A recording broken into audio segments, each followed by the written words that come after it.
शाम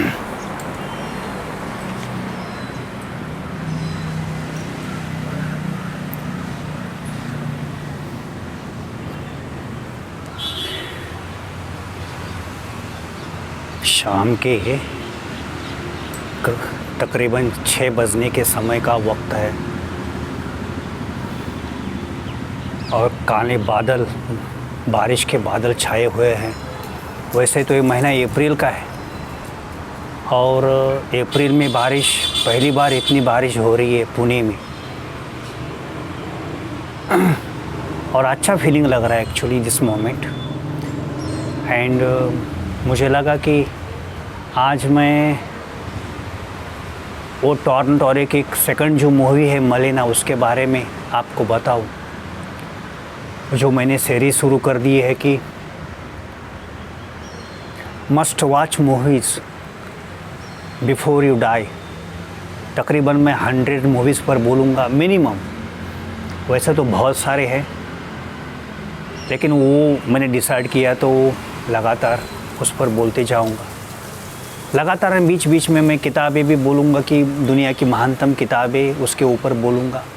उनका कंटेंट जो है, आपको क्यों पढ़नी चाहिए वो किताबें। कुछ टूरिस्ट स्पॉट्स, कुछ स्पिरिचुअल प्लेसेस, उनके ऊपर भी बोलूँगा और कुछ दुनिया के जो वैल्यूएबल टॉपिक्स है उसके ऊपर भी बोलूँगा। तो मेरे ख्याल से आपने सभी लोगों ने एक 90%, more than 90% people have seen this movie Malena. Malena आपको सभी ने देखी होगी। समझो नहीं देखी है तो मैं कहता हूँ कि आप देख लो। एक बेहतरीन मूवी है मलेना करके। जो इटालियन डायरेक्टर है टॉर्न टोरे, उनकी एक बहुत और भी एक मूवी है जो सिनेमा पैराडॉक्स है, उसके बारे में मैंने बात कही है। आप ये वीडियो चेक कर सकते हैं। मलेना की कहानी एक औरत की कहानी है, एक स्कूल के बच्चे के नज़रिए से समझने की कोशिश करें। एक स्कूल बच्चा है,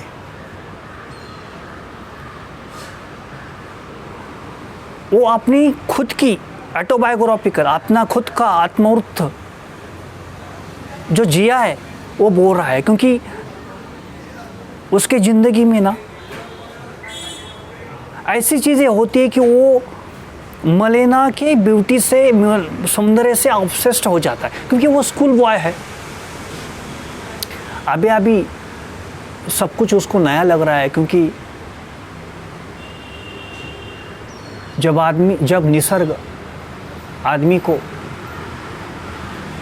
सेक्स की एनर्जी भेंट करता है, बहाल करता है या फूंकता है उसके अंदर, तो उसका एक तीसरा आँख खुलता है, या ऐसे बोले कि सिक्स्थ सेंस जग जाता है। उसको पूरी दुनिया नई हो जाती है। समझ रहे आप? कोई भी लड़का हो, लड़की हो, जब एक ऐसा समय आता है 15 से लेके 18 के बीच, उम्र के 15 से लेके 18 के बीच को उनको दुनिया अलग तरह से दिखाई देने लगती है, क्योंकि उनका सेक्स का सेंटर ओपन हो जाता है। ये जो नेचर है वो नेचर उसको ओपन कर देता है। वो एनर्जी इतनी बड़ी, जैसे बारिश आती है, बहुत बड़ी बाढ़ आती है। ऐसा समझो कि पूरा का पूरा विश्व आपके अंदर आ गया। समझ रहे? इतनी बड़ी शक्ति वो अंदर आ जाती है, तो उनको लगता है कि यार क्या हो रहा है मेरे साथ। You understand? तो दैट वो एज का लड़का है, 13 से 15 उम्र का लड़का है। उसकी कहानी है, उसकी और मलेना की कहानी है। वैसे तो दोनों फिल्म में कभी मिलते नहीं, आखिर के मोमेंट में उनका दोनों का एक छोटा सा सीन है, मैं एक्सप्लोर कर दूंगा। वो सीन एक्सप्लोर करने के लिए तो पूरी की पूरी मैंने ये, क्योंकि वो सीन उस फिल्म से निकल दिया जाए आखिर का, तो मेरे ख्याल से वो पूरी फिल्म में कुछ बचा नहीं है, क्योंकि वो पॉजिटिव सीन है, महान सीन है।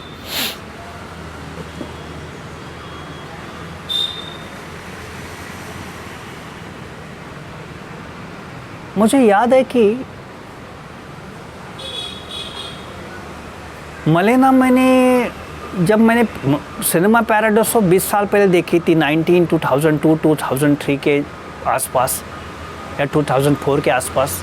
उसके बाद मेरे एक दोस्त ने मुझे मलेना की DVD दी थी देखने के लिए, लेकिन उसमें सबटाइटल्स नहीं थे। ये इटली की फिल्म है, आपको सबटाइटल्स, इंग्लिश को सबटाइटल्स लगा के देखने पड़ेंगे। तो मेरे पास पड़ी थी और मैंने देख नहीं पा रहा था, मैंने लगा के देख ली फिल्म का कैनवास तो बहुत सुंदर था, लेकिन कुछ समझ में नहीं आ रहा था। तो फिर बहुत समय गुजरा, उसके बाद मैंने देख ली, किसी और दोस्त ने मुझे DVD दी और उसमें सबटाइटल्स थे तो मैंने देख ली, तो फिर बहुत अच्छी लगी। और एक इंसिडेंस है मलेना के बारे में जो आउट ऑफ कंटेस्ट है। मैं फर्गूसन कॉलेज में पढ़ता था, तब वो एक बहुत बड़ा पोएट था कॉलेज में, वो मेरा बहुत बड़ा सीनियर था। मैं हॉस्टल में रहता था, वो हॉस्टल से बाहर रहता था, लेकिन बहुत बड़ा सीनियर था और जाना माना था आदमी, बहुत लोग उसको जानते थे, बहुत बड़ा पोएट था। कुछ सालों बाद उसका मुझे फ़ोन आया। वैसे हमारी दोस्ती यानी कि हम मिलते जुलते थे, किताबों के ऊपर, कविताओं के ऊपर, फिल्मों के ऊपर फिल्मों के ऊपर तो ज़्यादा नहीं बात करते थे, वो फिल्म बहुत कम देखते थे। कविताओं के बारे में बात करते थे। हमारा महाराष्ट्रियन पर्सन है, मराठी कविता करते हैं। तो उनका फ़ोन आया मुझे कि राम यार, मैंने मलेना करके एक मूवी देखी यार, क्या मूवी है। और मुझे लगा कि किसी को बात करूं तो मैंने तुझे फ़ोन लगा दिया। मैंने कहा क्या बात है, सच में? तो मैंने देखी थी वो। तो मैंने कहा कि यार मलेना तो मास्टरपीस है, मलेना तो हर किसी को देखनी पड़ेगी। उसने कहा कि यार इस तरह की मूवी हम हिंदी में क्यों नहीं बनाते, मराठी में तो बात ही बहुत दूर है, तो यहाँ पर इंडिया में क्यों नहीं बनाते यार, क्या मूवी है, क्या फिल्म है यार, किस तरह से लोग बना सकते हैं इस तरह की मूवी। तो उसका जो जेन्युइन रिएक्शन था वो मैं आपको बोलना चाहता हूँ कि लोग देखने के बाद बोलते कि यार मैंने किस तरह का क्या फेनोमेनल देख लिया है, क्या चमत्कार देख लिया है। Can I check the video is running? Just one second.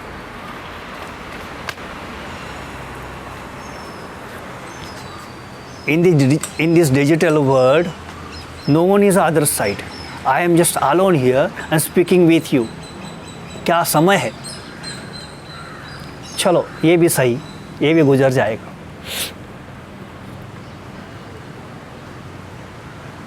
ये जेन्युइन रिएक्शन है उस फिल्म के बारे में, क्योंकि ऑथेंटिसिटी जो होती है ना। अच्छा, फिल्म देखने के पहले मैं कुछ बोल देता हूँ, उसके पहले फिर आप बोलेंगे यार आपने नहीं बोला है। फिल्म में लिटिल बिट न्यूडिटी है, थोड़ी सी नग्नता है, सेंशुअलिटी है, लिटिल बिट सेक्सुअलिटी है, लेकिन ये it is a part of the movie, it is a part of the screen play, it is a part of that factual living of life. ये तो it is a form of the art, मुझे ये कला का एक भाग है, समझ रहे हैं आप। उसमें कोई मुझे तो नहीं बुराई दिखाई दी। जो भी लोग देखते हैं उसमें से कुछ बुराई नहीं है, आप देख लीजिए।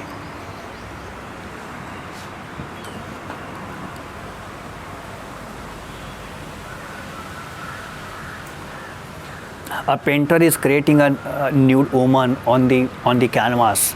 I think there is nothing wrong in it. It is just a part of the beauty of life. But if you have seen the Maleina is a completely a poetry.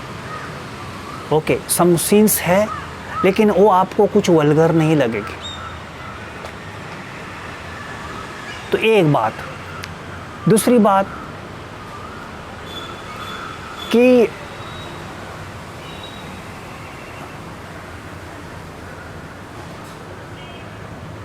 Malena कोई सामान्य फिल्म नहीं है जो मसाला film होती है ना, नहीं, ये तो एक क्लासिक फिल्म है। तो क्लासिक फिल्म देखने के लिए ना, मैंने अभी जो इंग्लिश वीडियो बनाया है, क्योंकि मेरा ऐसा मानना है कि मैं जो भी मराठी में बोलूँ या हिंदी में बोलूँ, इंग्लिश में बोलूँ, समझो एक ही टॉपिक है, समझो मैं मलेना पे बोल रहा हूँ, तो वही इंग्लिश में बोला है वही मैं हिंदी में रिपीट करूँ, ऐसा नहीं लगता। तो मैं I am going to speaking as a spontaneous, क्योंकि मुझे पता नहीं कि अब हिंदी में मैंने क्या बोला है, लेकिन इंग्लिश में क्या बोला है। लेकिन इंग्लिश में एक जो पॉइंट बोला है ना, मैं आपको अभी बोलना चाहता हूँ, वो पॉइंट इम्पॉर्टेंट है। क्योंकि कोई भी क्लासिक आप किताब पढ़ते हैं, इंग्लिश में हो, मराठी में हो, हिंदी में हो, या कोई फिल्म देखते हैं क्लासिक, तो आपको एक चीज़ को ध्यान रखनी है कि आप कंफर्ट जोन को क्रिएट करना है आपके आसपास, एक आरामदायक, एक रेस्टफुल, एक शांति का वातावरण। जैसे आप बहुत ही उलझन में हैं, बहुत अंदर पीड़ा चल रही है, आपकी बॉडी स्वस्थ नहीं है, मन स्वस्थ नहीं है, ना आप किताब पे फिर पढ़ सकते हैं, ना फिर कोई फिल्म देख सकते हैं, मत देखिए। आप वॉकिंग के लिए बाहर जाइए, किसी माउंटेन में, किसी पर्वत पर, किसी डोंगर पर, या कोई कॉलेज के ग्राउंड पर, या कोई गार्डन में। Just otherwise, if you have no these gardens and all this beauty, just go on the road and walk for 10-20 minutes. You will feel great relief. लेकिन क्या होता है, जब कोई क्लासिक फिल्म देखेंगे ना, तो अंदर शांति की ज़रूरत है। आप अंदर की शांति नहीं है आप, तो आप देख नहीं सकते। आप बहुत सुंदर कुछ मिसिंग करेंगे, बहुत कुछ खो देंगे। तो शांति अंदर बनाए रखना बहुत ज़रूरी है। कोई टेंशन, कोई बर्डन नहीं होना चाहिए। आपका फ़ोन स्विच ऑफ करके रखो, और 2 घंटे की फिल्म है तो 1 घंटे में थोड़ा सा ब्रेक ले लो, 10 मिनट का, 5 मिनट का, फिर आपकी एनर्जी वापस आती है, फिर बैठो तो फिर मूवी देख सकते हो। 1-2 घंटे में एकदम सलग मत देखो, नहीं तो आपका इंटरेस्ट आप खो देंगे। फिर आपको लगे यार ख़त्म करे तो, मुझे जाना है, टॉयलेट जाना है, पानी पीना है, बाहर किसी को मिलने जाना है। Just take a break after 1 hour. You understand? ये किताब पढ़ते वक्त भी आपको कर सकते हैं, मेडिटेशन करते वक्त भी कर सकते हैं, है ना? कोई भी सुंदर काम करेंगे। और एक बात कहनी है मुझे, कोई भी सुंदर चीज़ करनी है आपको, जैसे मेडिटेशन में बैठना है 1 घंटे के लिए, विपश्यना मेडिटेशन करना है आपको, या कोई 1 घंटे के लिए बैठ के किताब पढ़ना है आपको, या 2 घंटे की मूवी आपको देखना है, तो मैं पहला सुझाव देता हूँ कि आप जाइए और आपके हाथ पैर और फेस को ठीक ढंग से आप धो लीजिए, क्लीन कर दीजिए। You will feel great silence inside, आपको बहुत शांति मिलेगी। फिर आइए, एक ग्लास नॉर्मल वाटर पी सकते हैं। ये मैं अभी हिंदी इंग्लिश वीडियो में वो बोला क्योंकि लोग नहीं करते। तो मुझे जब मुझे लोग मिलने आते हैं ना किसी होटल में, तो मैं पहले बोलता हूँ क्या, ये छोड़ दो कोरोना के बारे में, कोरोना के लोग बोलते। मैं कोरोना के पहले 10-15 साल से ये लोगों से करवा रहा हूँ कि आज तुम आ गए हो, हाथ धो लो, ये थोड़ा पानी पी लो, फिर हम बात करेंगे। बात तो करेंगे बाद में, बहुत वक्त है हमारे पास, बात तो करेंगे। पहले शांति से बैठो, दुनिया को छोड़ दो। तो लोगों को लगता है यार क्या बात है, फिर वो हाथ धोते, मुंह धोते, पानी पीते, फिर मैं चाय उनको ले मंगवा देता हूँ, फिर चाय पीते हैं तो उनको इतना सुकून मिलता है कि यार क्या बात है, oh my God. So this is a feeling. आपको जब किताब पढ़नी है, एक जगह पर बैठना है मेडिटेशन के लिए, एक जगह पर बैठना है किताब पढ़ने के लिए, या कुछ मूवीज़ को, फिल्म्स को देखनी है, क्लासिक मूवीज़ को। Okay, because I am not going to watch, there are many millions of movies.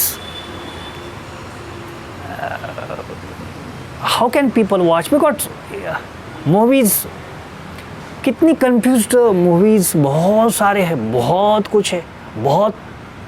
देखिए मूवीज़ बनाना इतना सिंपल नहीं है, आपको एक मेडिटेटिव स्टेट होनी चाहिए, आपका माइंड एक बैलेंस स्टेट में होना चाहिए, तभी कुछ मास्टरपीसेस क्रिएट कर सकते हो। मैंने एक शॉर्ट फिल्म बनवा दी, सब लॉस हो गया क्योंकि मैं ये कर नहीं पाया। लेकिन अभी कभी बनाऊंगा तो मेरे ख्याल से मैं बहुत शांति से बनाऊंगा। ये मेरी पहली फिल्म थी, शॉर्ट फिल्म, तो सब कुछ गड़बड़ हो गया। जब कोई चीज़ महान क्रिएट होती है तो वो सब चीज़ें इकट्ठा आ जाती है। शांति, सभी लोग आपको साथ देने वाले, एग्जिस्टेंस साथ देता है, समय साथ देता है,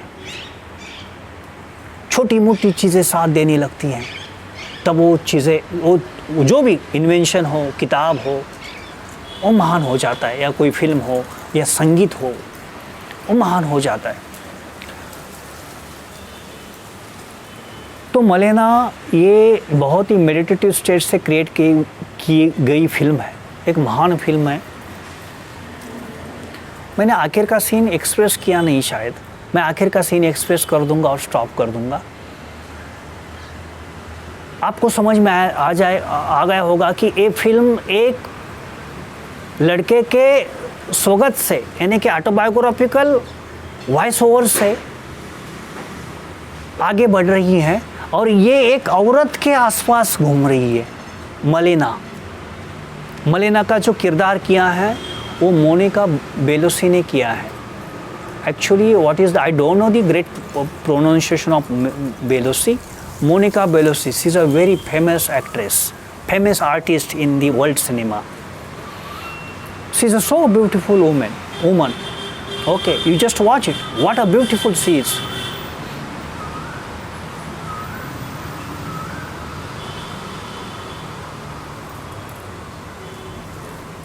This is a story of her struggle. इसकी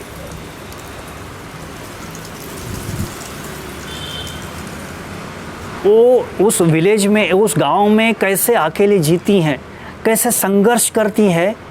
अपने पति का साथ नहीं होता है, पति फाइट करने के लिए गया है, वॉर में गया है, अकेली है, फादर मर जाते हैं, फिर अकेली हो जाती है, फिर किसी दोस्त उनको सहारा देने की कोशिश करते हैं, फिर उसको क्या बोलते हैं उसको, कि उसकी सेक्सुअलिटी को एक्सप्लोर करने की कोशिश करते हैं, एक्सप्लॉइट करने की कोशिश करते हैं। She is honest with her husband, but she has a situation. उसको एक सर्कमस्टेंसेस आ गई, सिचुएशन आ गई, वो सब पास होता है। उसका हस्बैंड फिर वापस आ जाता है और फिर उसको 1 साल के बाद लेके आता है। फिर गांव के लोग उसको रिस्पेक्ट देने लगते हैं। आखिर का सीन मैं बोल देता हूँ। आखिर का सीन ऐसा है कि गांव की जो औरत है उसको मारती है और गांव से दूर जाने के लिए कहती है, गांव छोड़ने के लिए बोलती है। वो गांव छोड़ देती है, किसी दूसरे मेट्रो शहर में जाती है। वहाँ से 1 साल के बाद पति के साथ वापस आती है। पति जब गांव में अकेला आता है तो उसको पता नहीं चलता है कि कहाँ गई वो।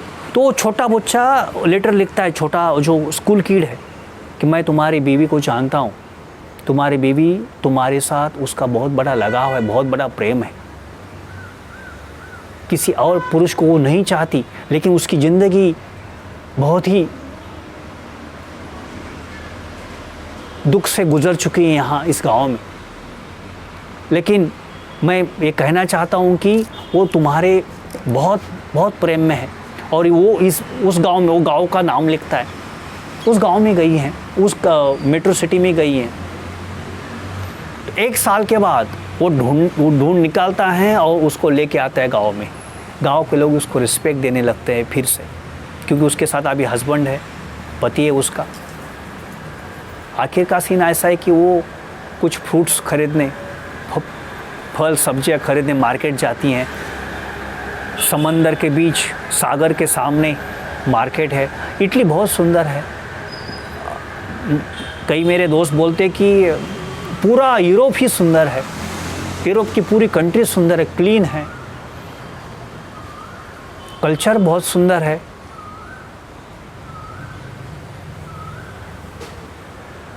If God has grace on me, maybe I will go to watch the Europe in some day in future. God has to help me for that.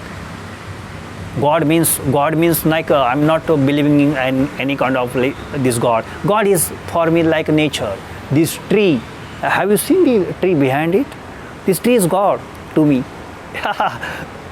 The sky is God to me. The all birds and animals God to me. The whole nature is God to me. Because God is not any kind of form in the person. ऐसा कोई आदमी के form में तो मेरे ख्याल से नहीं हो सकता. कोई जो भी है, मैटर है, लाइव नहीं है, सभी गॉड है मेरे लिए. God is just energy. It is a one force. It is a time. You understand. आखिर में ना वो जाने लगती है, वो सब फ्रूट्स लेके, सब्जियां लेके. फिल्म के शुरू से वो लड़का उसको वॉच करता है, उसको फॉलो करता है, उसको देखते रहता है उसकी ज़िंदगी के बारे में, क्योंकि वो उसके सौंदर्य के साथ उसके प्रेम में है. क्या बात है.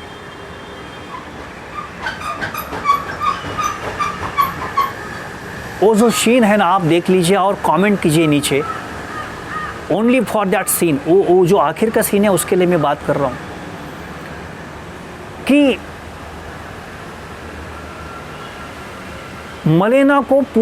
मलेना पूरी फिल्म, यहाँ तक की ज़िंदगी जिए मलेना, लेकिन वो लड़के का और उसका इंटरेक्शन नहीं हुआ है फिजिकली अभी तक. अभी ऐसा आमने सामने कभी नहीं आया. वो इमेजिन करता है उसको अपने मन में, मलेना को, लेकिन कभी भी उसके साथ सामने नहीं आया. That is the only moment and it is the end moment. It is a master moment. और चलते वक्त ना उसके फ्रूट्स और सब्जियां नीचे ज़मीन पर गिर जाती है. वो देखता है दूर से, वो साइकिल उसकी तेज़ी से, रफ्तार से चला के आता है, साइकिल को रपेट देता है ज़मीन के ऊपर और उसको मदद करता है सब्जियां और कुछ फ्रूट्स को उठा के उसके बैग में डालने के लिए. तो उसको थैंक यू बोलती है. Thank you. और जाने लगती है. जाते वक्त ना वो सिर्फ उसको बोलता है गुड लक मलेना. जैसे वो शब्द सुनती है, पीछे मुड़ के देखती है. उसको स्ट्रेंज लगता है. स्ट्रेंज यानी कि थोड़ा विचित्र लगता है, सरप्राइजिंग लगता है ना. कभी कभी ऐसे मोमेंट्स हमारे ज़िंदगी में आ जाते हैं. आप देख लीजिए, वो राइट एक्टिंग तो राइट की है, ग्रेट एक्टिंग की है मोनिका बेलुसी ने. वो उसकी तरफ पीछे मुड़ के देखती है और हल्का सा स्माइल कर देती है. पूरा स्माइल नहीं है, हल्का सा हंसी है. और हंसी में दुख है, हंसी में सुख है, हंसी में आगे की जीवन के सपने हैं, हंसी में जो जिया है वो भी साथ है. आप देख लीजिए मास्टर. ओ माय गॉड, क्या सीन है. वो देखती है, थोड़ा स्ट्रेंज, थोड़ा विचित्र फील करती है और निकल पड़ती है. जैसे वो निकल पड़ती है, आगे जाने लगती है. वो अपनी साइकिल, वो जो स्कूल बच्चा है, वो साइकिल अपनी उठा देता है और साइकिल को चलाने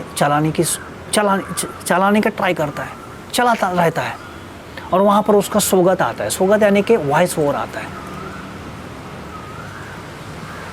वो वॉइस ओवर बहुत कीमती है, आप समझ लीजिए. वॉइस ओवर में ये कहता है वो कि मेरे ज़िंदगी में आज तक मैंने बहुत स्त्रियों के साथ प्रेम किया, बहुत स्त्रियों के साथ मैंने प्रॉमिसेस दिए, वचन दिए. बहुत स्त्रियों ने मुझे पूछा कि क्या तुम मुझे भूलोगे, तुम मुझे याद करोगे? तुम मुझे याद करोगे? ये सब इंग्लिश में सबटाइटलिंग का है, तो ये मैं हिंदी में बोल रहा हूँ। क्या तुम मुझे याद करोगे? तो उसने कहा कि हाँ, मैं तुम्हें याद करूँगा। और वो बोलता है कि सच कहूँ तो मैं सभी जो स्त्रियाँ थी सभी को भूल गया, लेकिन एक स्त्री को नहीं भूला जिसने मुझे कभी याद करने के लिए नहीं पूछा, और वही मलेना है। वाह, ओहो ओहो, क्या बात है। ये नॉवेल का, या कोई मराठी में उसको कादंबरी बोलते हैं, नॉवेल इंग्लिश में बोलते हैं, उपन्यास बोलते हैं हिंदी में, या कोई मास्टर फिल्म बोलते हैं। This is the greatest point, it is a greatest emotional thing, you understand. वहाँ पर फिल्म एंड हो जाती है। और क्या म्यूज़िक है फिल्म का, you will not forget this music. Music को आप भूल नहीं सकते। सिनेमा पैराडाइस का म्यूज़िक वो भी बहुत सुंदर है, इसका भी म्यूज़िक बहुत सुंदर है मलेना का, क्योंकि वो सिम्फोनी यूज़ करते हैं बेसिकली बैकग्राउंड स्कोर के लिए। सिम्फोनी यानी कि कम से कम 100 लोग हैं, बहुत अलग अलग तरह के इंस्ट्रूमेंट ही बजाते रहते हैं और बहुत मेलोडियस म्यूजिक क्रिएट करते हैं। आई थिंक यहाँ अजय अतुल ने सैराट फिल्म के लिए, मराठी फिल्म जो सैराट बहुत ब्लॉकबस्टर हो चुकी है महाराष्ट्र में, उसके लिए सिम्फोनी के कुछ 2-3 गाने क्रिएट किए हैं। देखो क्या सिम्फोनी है, क्या गाने हो गए सैराट के। तो इसी तरह से आप मलेना को देखें। मलेना को देखने के बाद आपको एक महान फिल्म देखने का आनंद ज़रूर मिलेगा, क्योंकि जीवन सिर्फ भागदौड़ में नहीं है। सुंदर किताबें पढ़ना है, सुंदर फिल्में देखना है, सुंदर जर्नीज़ करनी है, समझ रहे आप। कुछ हॉबीज़ को डेवलप करना है, कुछ क्रिएशन करना है। हमेशा एक चीज़ क्रिएशन में जिसमें कोई पैसों का कोई संबंध नहीं है, वो चीज़ हमेशा अपने साथ रखनी है, नहीं तो आप हैप्पीनेस खो दो। मैं बहुत ऐसे रिच लोगों को देखता हूँ, अमीर लोगों को देखता हूँ, जिनकी आँखों को तो आप आँखों की तरफ देख नहीं सकते, उदास आँखें हैं, ज़िंदगी के पूरे सपने मर चुके हैं। बहुत लोग हैं जो जिंदा है, बहुत कम लोग हैं जो जिंदा है। पता है, नेचर में जो भी है ना वर्थफुल, वो सब फ्री है। नेचर ने ये गोल्ड या कोई वेल्थ नहीं क्रिएट किया, हमने क्रिएट किए पैसा, ये सब मैनमेड है। नेचर का जो भी है ना वर्थ, जिंदगी जीने के लिए जो चीज़ें लगनी है वो सब फ्री है। Don't worry about it, to understand. आपको 100% ना निसर्ग के ऊपर बिलीव करना है। आपका प्लान नहीं चलेगा, आपका प्लान निसर्ग ना डस्टबिन में डाल देता है। ये निसर्ग का प्लान चलेगा आपके साथ। निसर्ग, समझ रहे हैं आप, निसर्ग को फॉलो करेंगे हम, निसर्ग के साथ चलेंगे, सरेंडर करेंगे निसर्ग को। मैं गॉड को नहीं बोल, निसर्ग को। ये पूरा कॉस्मॉस, ये जो अभी जो आवाज़ आ रही है ना, मुझे पता नहीं कि आपको आ रही है, ये बादल गरज रहे हैं बारिश के, ये निसर्ग है। इसको हम फॉलो करेंगे ना,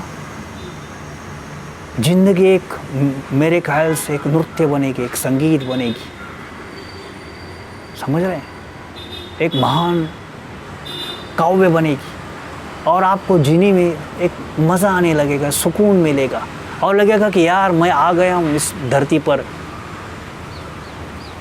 सांसें भी ले लोगे ना आप, तो भी एक उसमें एक धुन रहेगी आपकी।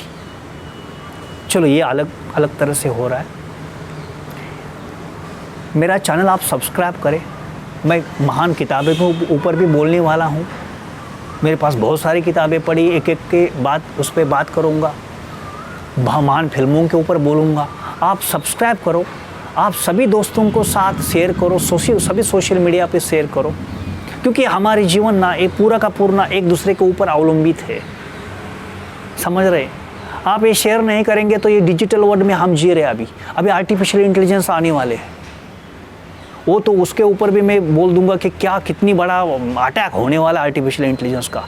पूरे दुनिया में हाई स्टैंडर्ड रोबोट्स आ जाएंगे, बिलियंस ऑफ रोबोट्स अलग अलग तरह के। Oh my God, it is a completely आप within 20 years our whole earth will be changed. Okay, this is another topic.